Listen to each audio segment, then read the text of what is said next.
Представяме ви "Ловци в почивка" по български. Една картина, която ще накара всеки ловджия да се усмихне и да си каже: "Това и на мен ми се случи." Част от любимата поредица "Кмета, даскала и попа" на художника Костадин Котрянов, това произведение улавя най-сладката част от ловът – почерпката с приятели.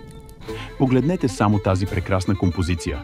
Тримата истински български джентълмени, призвани да са културтрегерите на селската аристокрация, разположили се на слънчева поляна високо в Балкана.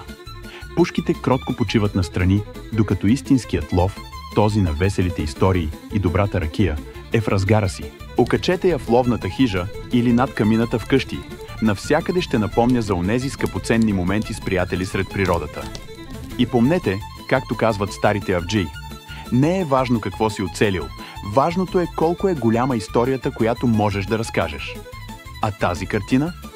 Тя разказва най-хубавата история за приятелството, веселието и онези незабравими мигове, които правят ловът толкова специален и, както казва попът, благославяйки трапезата: "Господи, направи така, че мезето и ракията не свършват, и прости на тези, които изпадат в лъжовна заблуда, че са тръгнали на лов за дивеч."